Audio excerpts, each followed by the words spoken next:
The Joe Rogan Experience. So let's talk about the metaverse, because I'm really fascinated by this decision of Facebook to change the name of Facebook to Meta and to the metaverse, which I think people are just gonna they're gonna realize that this is a crazy idea, that you're gonna give your life to some sort of augmented or virtual reality world that's created by a guy who's involved in this company whose algorithms are sowing the seeds of distrust and hate all through. But now we're gonna fucking let him take over what you see and feel, because you're gonna have a new company, and this new company is gonna be virtually reality based, where he's literally he reenacted a scene from Black Mirror. Yeah, well, which is unironically. I know, and you know what makes me a little sad? I think that it's gonna happen. You think it's gonna happen? Yeah, I think that you and I are of a different generation, dude. I think there are a lot of kids who are growing up in Fortnite world and spend a lot, and I think the pandemic really accelerated this. There are a lot of people who lived online for the entire pandemic, and so for people like me and for people like my parents, not seeing other humans for a long time was actually quite painful and terrible. Like, we actually did want to get out and be with the community and see friends and do that sort of stuff. What if you spend your entire life, from the time you're a little kid, interacting with screens? What if those screens are getting increasingly sophisticated so that they are interacting with you in ways that humans would? What if you get to be whatever, like, we're a society, we were just talking about this, where you get to be whatever you want to be? What if there's a world where you actually can be and everybody sees you the way you want to be seen?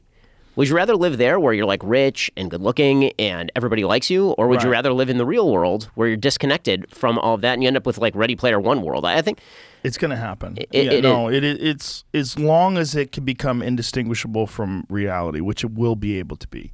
It's going to take time, whether it's 5 years or 10 years. If you go back and look at Pong, which was the first game that I ever saw when I was a child, it's ridiculous. It's like a white ball that bounces across, and you have a straight two line. paddles. Yep, that's a paddle, and it's the dumbest game that you could never convince a child to play today. They'd be like, "Get the fuck out of here with that stupid game." I can go play fucking Halo, right? But back then, when I was a child, that was a big deal. If you go in the future from now, what they have available now with these insane video graphics, the Unreal Engine, and then move yourself 20 years in the future, it's going to be indistinguishable. And the AI is getting better and better in terms of being able to imitate human behavior, in terms of being able to innovate on its own. And haptic feedback suits and all these different things. And all these video games that they have that emulate sports, they're getting so close. When you watch these basketball games, and the UFC has a game, when you watch these the players, the fighters move around, like, God, it's so close. It's not quite there, but they're getting better and better with each iteration, and it's just a matter of time. And what I wonder is if we are innovating ourselves, and when it comes to this stuff, if we're innovating ourselves out of existence as a civilization. But don't you think that's probably where this goes, no matter what? No, I think then the barbarians come to the gate. I think that's what happens. Really? Because the real world still exists. So if you innovate an entire generation of people, and let's just take this on the most baseline demographic level, none of them get married, none of them have babies. In 2 generations, this ain't going to matter. You're going to have a good time in the virtual reality, and then there are going to be no babies to carry this on. And the only people on Earth are going to be religious Jews, religious Catholics, and religious Muslims, and that's it. The vulnerability lies in the power grid, because the power grid is so vulnerable that if someone just detonated the power grid, all this stuff stops, and then you have no life. Your life is you've invested it completely in this augmented world, this virtual world. But this virtual world, all you have to do is pull the plug, and it's out. And it's out for millions of people. It's like the equivalent of dropping a nuclear bomb on a culture. Like, if you really all live inside of a computer system, some sort of it's virtual reality. Yeah, no, that's right. And what I fear is that when you do that to a civilization, it's basically the equivalent of you bring in a wild animal and you put it in a cage for a long time, and now you can't release it back in the wild, right? It's going to get eaten. What happens to you as a civilization? Right? What happens if you've taken an entire generation of people, told them that their entire life exists online, they don't have to interact with other humans, they don't have to interact in human ways with other humans, and then there's like an entire other Earth out there that isn't doing any of this. Right? By the way, China's not doing this. Right? No. China's banning it. Yeah. China's banning it. China's saying you're not allowed to go online certain days of the week if you're a kid. Right? We're going to ban the kind of stuff that you can see. So in the long run, which civilization is going to be more durable? The one that actually understands the vulnerabilities of human nature, or the one that says, we're going to use those vulnerabilities to make you feel subjectively happier. I think I'm amazed at the level of conditioning. Like, here's what killed me about the pandemic, honestly. Like, what killed me? The level of conditioning that it took in order to rejigger how people think was so low. It shocked the hell out of me. It really shocked me. I was talking with my business partner, Jeremy Boring, about this, and early on in the pandemic, he was like, people aren't going to stand for this. Like, when they'd shut everything down, it's like 3 months from now, people are going to be losing their minds. They're going to be out on the streets protesting to get rid of the masks, and they're going to be out at ball games again. I was like, that's not right. I think it'll take a year. We're like a year and a half in, and half the country's still like, well, what if this just kind of continues? Like, all right, I guess. Like, the amount of dependency that was bred by people saying, just go back to your house. And people human beings are really adaptable. And this is something that Brett Weinstein and Heather Heying talk about, right? That's our superpower. We're super duper adaptable. Yeah. So we're super adaptable. To our own detriment. Sometimes to our own detriment. So if we change our social circumstances radically in a way that's unhealthy for us, and we are now interacting with technologies that were built to take advantage of our lizard brain, then what happens when there are people who are just not engaging in the same, they're not playing the same game that we are, right? We're essentially drugging ourselves. Robert Nozick is the libertarian philosopher. He talks at one point about what he calls the experience machine. It's the thought experiment.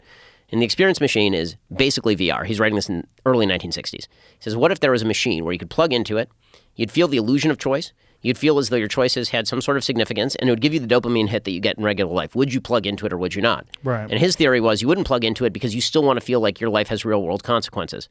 But what if everybody you know is in that experience machine? Then you're the one who gets left out if you're not in the experience machine. What is real world? I mean, that's what the problem is. That analogy was created before the sophistication of computer systems has reached the point now where you can look at it 20 years from now and you kind of get an understanding of where it's going to be. When you're dealing with what's possible now, I don't think you're going to be able to stop people from doing it because I think it's going to be so overwhelmingly addictive. You look at how many people are just addicted to looking at their Instagram. Yep. It's so simple. Yeah. It's nothing. I mean, it's nothing. The dopamine hit you get off of this little phone, it's minimal, but people are completely all in on it. Yep. And I think that I do wonder if there's going to be, and I wonder what you think about this, if there's going to be a bifurcation in the same way there's been a bifurcation about so many issues between the people at the top of sort of the elite spectrum and the rest of the population, where the people at the elite spectrum are making the metaverse, but their kids aren't actually in the metaverse. Right. Like Steve Jobs didn't let his kid use an iPad. Exactly. I'm on the internet.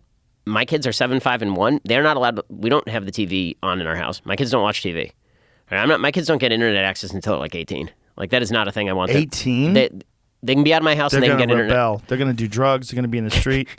The kids are going to turn tricks. Well, it's going to be a real problem. It's going to be a problem. That's a pretty wild ride you took me on there, Joe. That's really upsetting. That's what I do. Yeah. No, that was. We went straight from my kids aren't watching Cocomelon to they're turning tricks in the streets Turning of tricks Florida. is such a great term. It sounds so cute.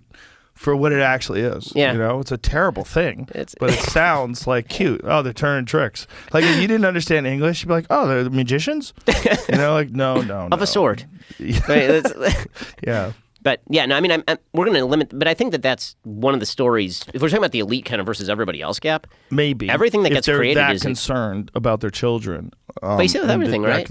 Yeah. I mean, like, people promulgating technologies and value systems they don't actually live in. Right. And then everybody who is watching is like, I will do that. Right. And then those people themselves don't do it. Watch the entire episode for free only on Spotify.